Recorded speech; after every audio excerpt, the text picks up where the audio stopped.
ya hemos puesto, porque para nosotros no es costo, para nosotros es inversión en futuro. Porque para nosotros no es costo, para nosotros es inversión en futuro. Porque para nosotros no es costo, para nosotros es inversión en futuro. Noticed in news coverage that some outlets are incorrectly referring to Juan Guaido as the opposition leader or the self-proclaimed president. Neither is correct. Millions of Americans and more than 50 countries recognize Juan Guaido as interim president of Venezuela. So to refer to Juan Guaido as anything but interim president falls into the narrative of a dictator. You're complaining because news outlets are calling him by a title that you don't think that he... Not a complaint, pointing out, just trying to correct. Well, it sounds like a complaint to me, and that seems pretty weak sauce. I don't understand what your problem is. I mean, He's the interim president, Well, and we don't want you to. consider him to be the interim president, and as you say, 50 other countries outside of recognize him as the interim president. But there are more than 190 members of the United Nations, so your 50 countries is not even close to half of that. Is that correct? We are supporting the Constitution of Venezuela and the people of Venezuela. We're supporting the Venezuelan people here. And so the United States, it's the time to act in support of democracy. This whole controversy around Llegó Juan Guaidó a Venezuela y pasó por migración. La pregunta es, él supuestamente es el presidente interino de Venezuela. ¿Cuándo habían visto a un presidente de cualquier país pasar por migración? Pero realmente tampoco en Venezuela. Aquí, por ejemplo, hay una foto un poco más amplia. ¿No? No se desbordaron a recibir de manera triunfal a Juan Guaidó después de su exilio por todo el mundo y después de su impedimento. No, la verdad es que no. Esa es la realidad. No hubo eso. Y no solo eso. Por ejemplo, hay otras fotos, hay otros videos de cómo Juan Guaidó, aquí está con el presidente de Ecuador, Lenín Moreno. Pero como lo cierto es que Juan Guaidó tampoco convoca realmente a nadie ni a nada, ¿no? Este es un video, aquí voy a poner pausa. Aquí está Lenín Moreno, que está en silla de ruedas. Juan Guaidó está aquí a la izquierda. Y vemos cómo está la gente. Parece que hay más prensa enfrente que otra cosa. Algunos lo están siguiendo. Y ya, la mayoría de la gente la verdad es que nada más lo ve de manera, pues, casuística. Y empiezan a hacer otras cosas, ¿no? Ese es el personaje que supuestamente mueve masas y millones de venezolanos y va a salvar de la terrible dictadura venezolana. Pues la verdad es que convocan más, honestamente, pues futbolistas, artistas o personajes un poquito más cercanos, tal vez el presidente de la colonia. Y no solo eso, lo peor, sin embargo, es cómo se han expresado o han tenido que justificar los aliados de Guaidó estas ridiculeces o este hecho de que Juan Guaidó es un presidente en el papel. Una semana después del día D, no hay un plan B. Venezuela sigue igual, no llegó la ayuda humanitaria, Maduro sigue en el poder y no se cayó el muro de Berlín de Cúcuta. Hoy es un día casi que equivalente a lo que fue la caída del muro de Berlín. Aunque se supone que Colombia ya rechazó la idea de una intervención militar en Venezuela, la idea sigue teniendo sus promotores. Donald Trump no ha desechado la idea, Juan Guaidó sigue hablando de tener todas las opciones abiertas y el consejero de Seguridad Nacional, John Bolton, mostró hace unas semanas una hoja con la frase 5.000 efectivos para Colombia. Pero ¿por qué ahora de repente a Donald Trump le preocupan tanto los venezolanos? Y sobre todo, ¿tiene claro Colombia en lo que Estados Unidos está tratando de meterla? A Venezuela la tiene secuestrada el dictador Nicolás Maduro.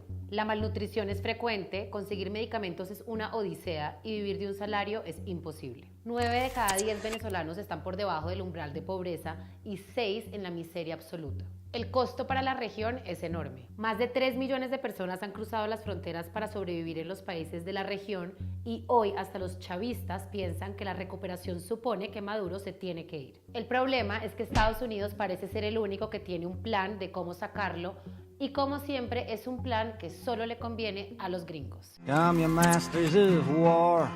En su versión más ingenua, la frase América para los americanos significa que Norteamérica es el guardián del continente. Según este mito, Estados Unidos tiene un destino manifiesto que incluye proteger la libertad y la democracia de todo el continente americano. En su versión más frecuente, la doctrina Monroe supone que los latinoamericanos son unos incompetentes y que solo Estados Unidos tiene las capacidades para hacerse cargo del continente. De ahí que lo llamen su patio trasero. Y en su versión más extrema, esta tiene una carga de condescendencia que raya con el desprecio. Y es precisamente esta la que ha promovido Donald Trump entre sus votantes desde el primer día de campaña. They're bringing drugs, they're bringing crime.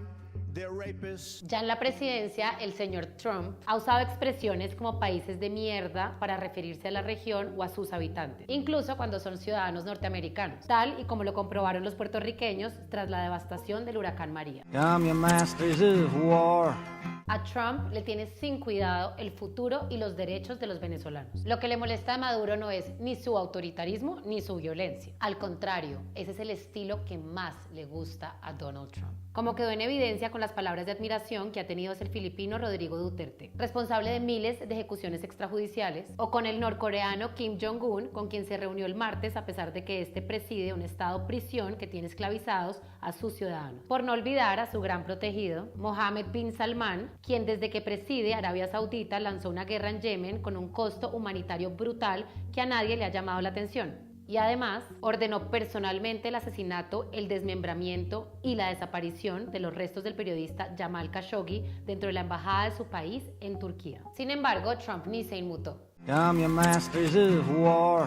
Los intereses de Trump no tienen nada que ver con la libertad ni el sufrimiento de los pueblos. Si así fuera, no estaría separando a bebés de sus papás en la frontera ni deportando a los que buscan exiliarse en Estados Unidos. Y le hubiera dado la ayuda humanitaria de Venezuela a la Cruz Roja, que no arma shows políticos y que sabe cómo hacer para que la ayuda no termine carbonizada. El jefe de la delegación de la Cruz Roja en Colombia le dijo a la revista Semana que la ayuda humanitaria había sido concebida y planificada sin la Cruz Roja. La preocupación de Trump con Venezuela tiene más bien bastante que ver con que este país tiene las mayores reservas de petróleo del mundo. Nada menos que 300.000 millones de barriles de petróleo, más que la suma de las de Estados Unidos y Arabia Saudita. De hecho, Trump parece estar siguiendo la hoja de ruta de la invasión a Irak en el 2003. Solo hay que recordar que su consejero de seguridad, John Bolton, fue uno de los promotores del falso argumento de las armas de destrucción masiva en Irak. Right now, Iraq is expanding and improving facilities that were used for the production of biological weapons. La guerra de Irak condujo a la muerte de cientos de miles de personas, el desplazamiento de millones, la devastación de la región y el surgimiento del Estado Islámico. También el descrédito a las Naciones Unidas, que desde entonces ha sido un invitado de piedra a las crisis mundiales. En el 2013, cuando Trump aún no era candidato, escribió en su cuenta de Twitter: "Todavía no puedo creer que hayamos dejado Irak sin el petróleo". Y en el 2016, en una entrevista durante su campaña, fue aún más explícito. So in the old days, you know, when you had a war, to the victor belong the spoils. You go in, you win the war, and you take it. So we steal an oil Excuse me, field? you're not stealing. Excuse me, you're not stealing anything. You're taking, we're reimbursing ourselves. En The Threat, el libro que acaba de publicar el exdirector del FBI, Andrew McCabe, este relata como en el 2017 Trump, en una reunión con oficiales de inteligencia, les preguntó por qué su país no estaba en guerra con Venezuela, teniendo en cuenta que ellos tienen todo ese petróleo y están justo en nuestra puerta trasera. Poco antes de que el Grupo de Lima se reuniera, el senador Marco Rubio trinó 3 imágenes de dictadores caídos. Entre ellos se encontraba el panameño Manuel Antonio Noriega, dando a entender que la cuestión venezolana se podía resolver como la de Panamá en 1989. Pero hay que recordar que Estados Unidos tenía una enorme base militar que dividía de lado a lado a Panamá e incluía miles de kilómetros cuadrados alrededor del canal. De hecho, Venezuela tiene mucho más de Irak y de Libia que de los países centroamericanos que Estados Unidos invadió en el último siglo. Y esto porque tiene millones de kilómetros cuadrados, 32 millones de habitantes, una geografía muy complicada y unas fuerzas de defensa nada despreciables. Por otro lado, el cerco diplomático es aún relativo, pues todavía reconocen a Maduro países como México, Turquía o Irán. Y entre sus aliados está la Rusia de Vladimir Putin, cuyo gobierno ha dicho que la verdadera amenaza es el golpe de Estado que quieren dar en Venezuela. En diciembre, los ejércitos de ambos países realizaron maniobras militares conjuntas en las que participaron bombarderos estratégicos T-160. Y también está la China de Xi Jinping, que desde hace meses sostiene una guerra comercial con Estados Unidos y que con una intervención militar Trump podría estar mandándole razón a Xi de que deje de buscar aliados militares y comerciales en su patio trasero. Tanto Rusia como China tienen ejércitos modernos, poder de veto en Naciones Unidas y cuentas por saldar con Estados Unidos. Y como a ambos Maduro les debe hasta la camisa, podrían perder bastante con un cambio de gobierno. Para Trump, una guerra con Venezuela también representa una oportunidad electoral y de política interna. La primera son las elecciones del 2020, en las que el socialismo está siendo protagonista con figuras como la congresista Alexandria Cortés Ocasio y el senador Bernie Sanders, que en una semana ha recaudado $10 millones para su candidatura. Trump está usando cada vez más la crisis de Venezuela para criticar el socialismo y ganar votos en Florida para poder ganar en este estado en el 2020. La segunda oportunidad está en el Russiagate, o en otras palabras, la investigación por sus nexos con Rusia durante la campaña que está adelantando el fiscal especial Robert Mueller. No sería la primera vez que un presidente utiliza una guerra como cortina de humo para tapar sus problemas personales. Y Trump es sencillamente un maestro en el arte de desviar la atención. Aunque está claro que Venezuela necesita urgentemente que Maduro deje el poder, la forma como lo deje y quien lo saque importa para su reconstrucción. Nada más hay que ver el caso de Libia e Irak, donde la caída de Hussein y Gaddafi creó milicias rebeldes que aún tienen estos dos países